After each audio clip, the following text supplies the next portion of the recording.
வர இருக்கிற சட்டமன்ற பொது தேர்தலிலே திமுக தலையிலான மதச்சார்பற்ற கூட்டணியை ஆதரிப்பதென்றும் அவருடைய வெற்றிக்கு தீவிரமாக உழைப்பதென்றும் நாங்கள் முடிவெடுத்திருக்கிறோம். அந்த வகையில ஒருங்கிணைந்த வடார்காடு மாவட்டமான வேலூர், திருவண்ணாமலை, ராணிப்பேட்டை, திருப்பத்தூர் என்கிற இப்போது பிரிந்திருக்கிற இந்த 4 மாவட்டங்களிலும் என்னுடைய கட்சி தோழர்கள் திமுக தலைமையிலான கூட்டணி வேட்பாளர்களை, மதச்சார்பற்ற கூட்டணியை அவருடைய வெற்றிக்காக முழு முயற்சியோடு ஈடுபட்டு களம் காண்பார்கள்.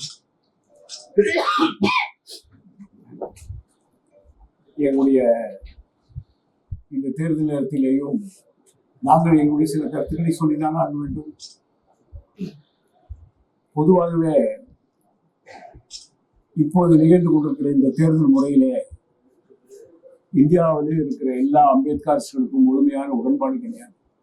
இந்த தேர்தல் பாபாசாஹேப் அம்பேத்கர் விரும்பிய தேர்தல் முறை அல்ல. அதை மறுபரிசீலனை செய்ய வேண்டும் என்று நாங்கள் தந்தை சிவராஜ் காலத்திலிருந்து வலியுறுத்தி கொண்டிருக்கிறோம். அதற்கான ஒரு விடியல் இன்னமும் கிடைக்கவில்லை. எப்படி என்றால், தேர்தல் இங்கே இதே வேலூரிலே கூட 2 ஆண்டுகளுக்கு முன்பாகவே நான் சொல்லியிருக்கிறேன். தேர்தல் ஆணையம் ஒரு வேட்பாளருக்கு வகுத்திருக்கிற செலவீடு 40 லட்சம் ரூபாய். ஆனால் இந்தியாவில 140 கோடி மக்களில இன்னும் 8.5 கோடி மக்கள் வறுமை கோட்டு கீழே இருக்கிறார்கள்.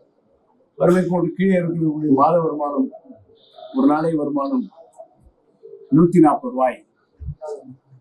ஆக 140 ரூபாய் ஒரு நாள் சம்பாதிக்க முடியாத ஒரு நாட்டில் 8.5 கோடி மக்கள் இருக்கிற போது, 140 கோடியிலே 8.5 கோடி மக்கள் இருக்கிற போது ஒரு வேட்பாளருக்கு 40 லட்சம் வரை செலவழிக்கலாம் என்பது ஒரு ஆரோக்கியமான தேர்தலாக இருக்க முடியாது. இது தேர்தல் ஆணையத்துக்கு எங்களுடைய கோரிக்கை.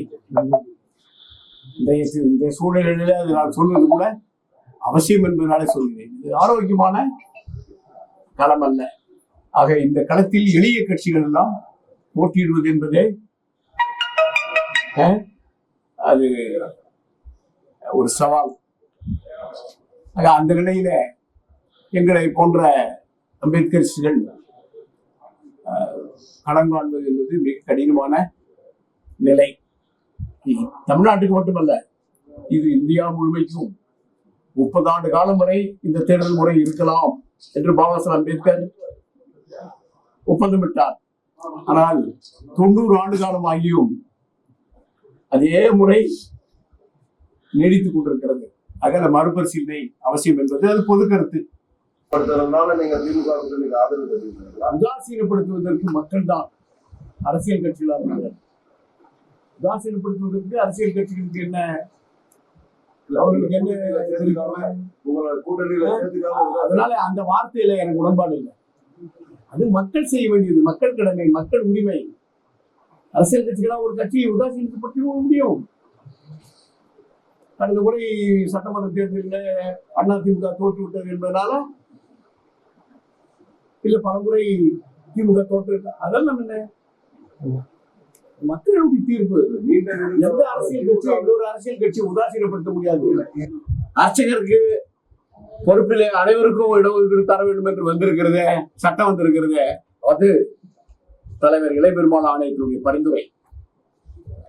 இவ்வளவு பெரிய தலைவருடைய குடும்பத்துக்கு அவர் இப்போது ஓய்வு பெற்றிருக்கிறார். மத்திய அரசியலை பணியாற்றி ஓய்வு பெற்றிருக்கிறார். அவருக்கு ஒரு இடம் வழங்குவது என்பதிலே எனக்கு மகிழ்ச்சி.